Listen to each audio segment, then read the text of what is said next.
اعوذ باللہ من الشیطان الرجیم بسم اللہ الرحمن الرحیم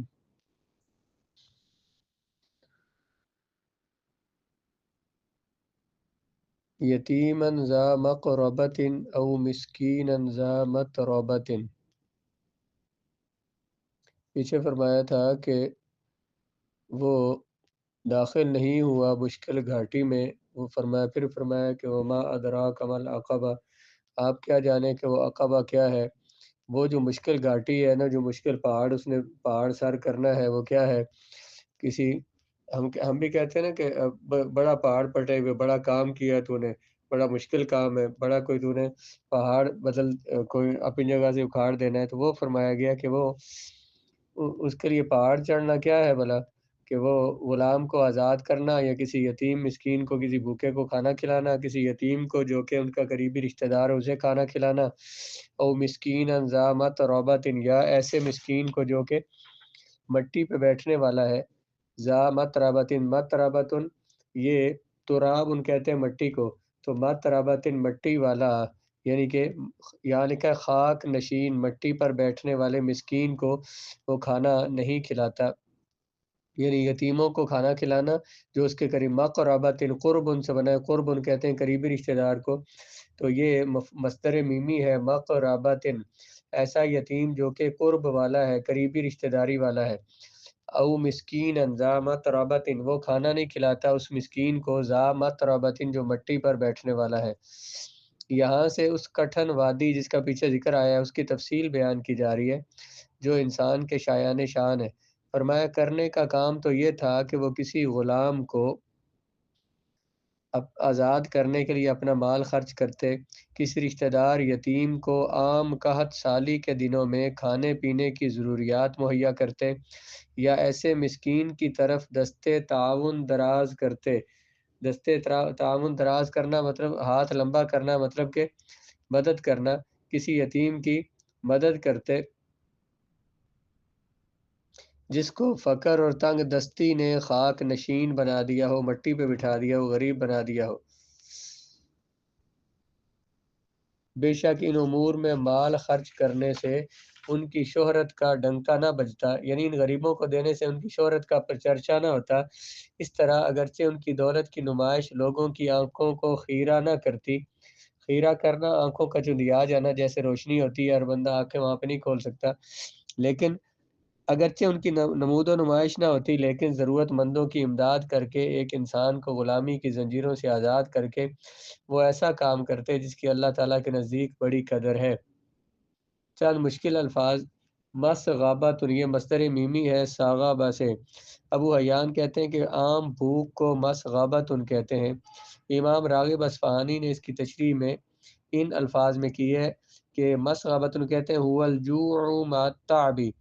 بھوک کے ساتھ ساتھ تھکاوٹ اور تھکن، بھوک بھی ہو اور تھکن بھی ہو، ان دونوں کے مجموعے کو مس غابت کہتے ہیں، یعنی ایسے دنوں میں کھانا کھلانا جب ہر طرف قحط کا دورہ ہو، غذائی اجناس بازار میں کم یاب ہوں، کم ملتی ہوں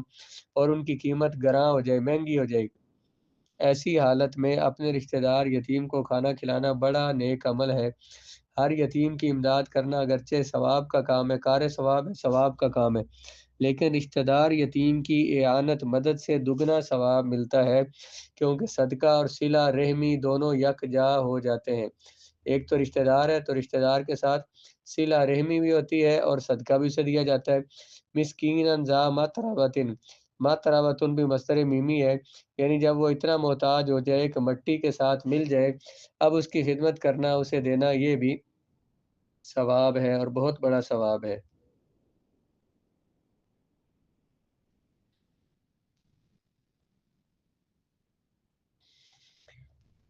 یہاں تین چیزیں مذکور ہیں، عام قحط سالی اور غذائی اجناس کی نایابی کے وقت کسی کو کھانا کھلانا، نایاب نہ پایا جانا، اطعام ذی یوم فی یوم ذی مسغبۃ، قحط سالی کے دن میں کھانا کھلانا، اور دوسرا اپنے قریبی رشتہ دار یتیم کو کھانا کھلانا، اور تیسری چیز ایسے مسکین کو کھانا کھلانا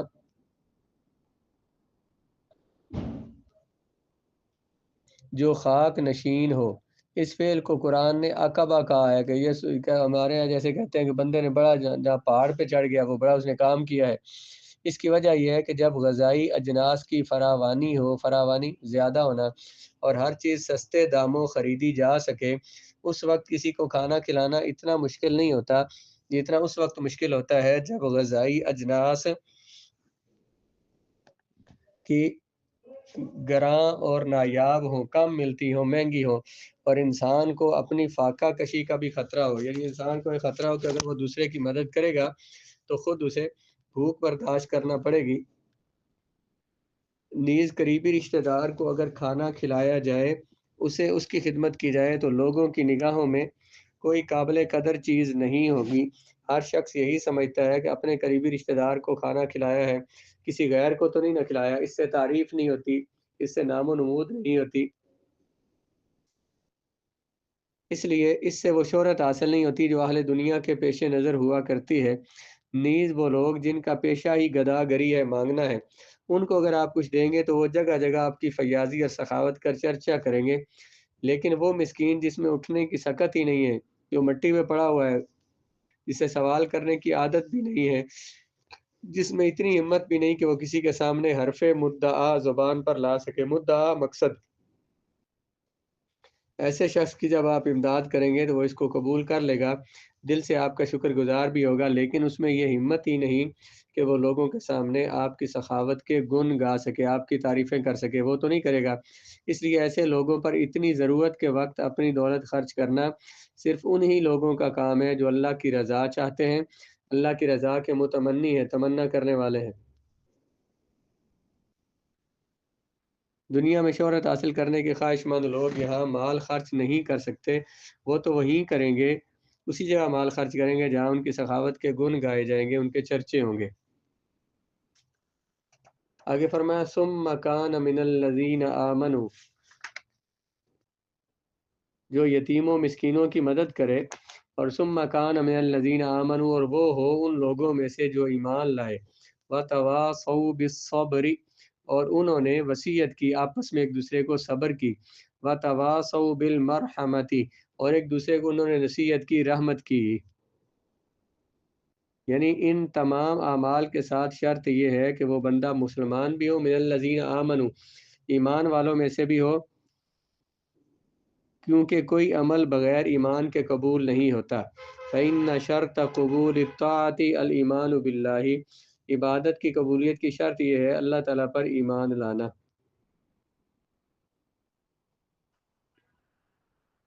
ثم کان من الذین آمنوا کا معنی علامہ قرطبی نے یہ کیا ہے،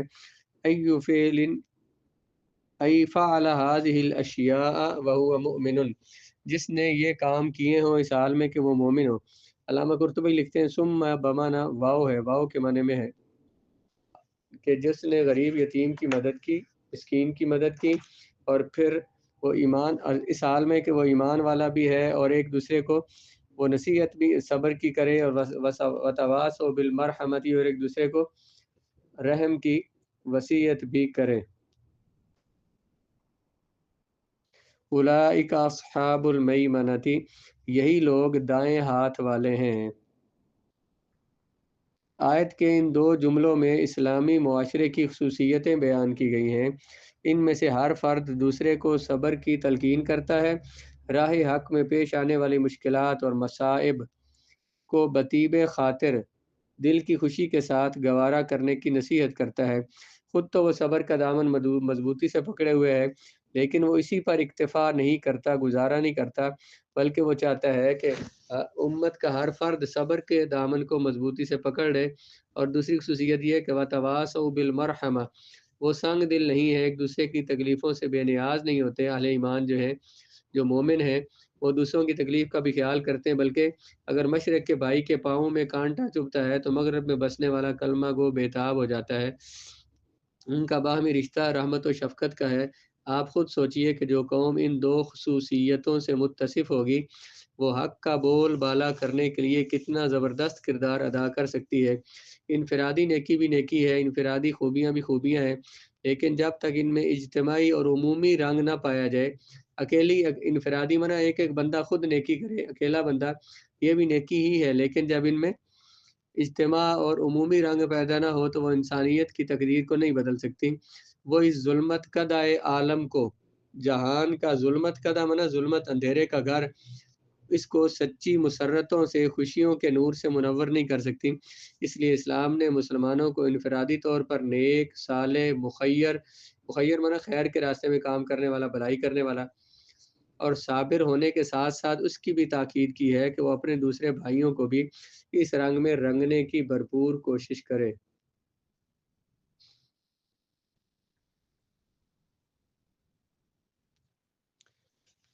اولئک اصحاب المیمنۃ، یہی لوگ دائیں ہاتھ والے ہیں، یعنی یہ لوگ جن کے سینوں میں ایمان کا چراغ بھی روشن ہے اور جو ان مذکورہ بالا صفات، اوپر ذکر کی گئی صفات سے بھی متصف ہیں، جن میں یہ صفات بھی پائی جاتی ہیں۔ یہی وہ خوش نصیب ہیں جن کو ان کے اعمال نامے قیامت کے دن دائیں ہاتھ میں دیے جائیں گے۔ والذین کفروا بآیاتنا اولئک اصحاب المشأمہ، وہ لوگ کہ جنہوں نے انکار کیا ہماری آیتوں کا، وہ لوگ بائیں ہاتھ والے ہیں۔ مشأمۃ، میمنہ دائیں ہاتھ والے، اور مشأمہ بائیں والے۔ علیہم نار مؤصدہ، ان پر آگ ہے، ایسی آگ جو چھائی ہوئی ہے۔ جو بد نصیب ان خوبیوں سے محروم ہیں، ان کے اعمال نامے ان کے بائیں ہاتھ میں دیے جائیں گے۔ مؤصدۃ ای مطبقۃ مغلقۃ، ان کے اوپر آگ ہوگی جو بند کی ہوئی ہوگی۔ جب دروازے کو بالکل بند کر دیا جائے تو اہل عرب کہتے ہیں اوسدت الباب ای اغلقتہ، جب تو دروازہ بند کر دے تو کہتے ہیں اوسدت الباب، مؤصدۃ ان کا معنی کیا ہوا؟ بند کیا ہوا، یعنی ان کو آگ میں پھینکا جائے گا اور دروازے بند کر دیے جائیں گے، نکلنے کی کوئی صورت باقی نہیں رہے گی۔ اعاذنا اللہ منہا، پناہ دے ہمیں اللہ تعالیٰ اس آگ سے۔ اللہم ارزقنی شہادتا فی سبیلک وموتا فی بلد حبیبک، اے اللہ ہمیں شہادت دے اپنے راستے میں اور موت دے اپنے حبیب کے شہر میں، صلی اللہ تعالیٰ علیہ وعلا آلہ وصحبہ وسلم۔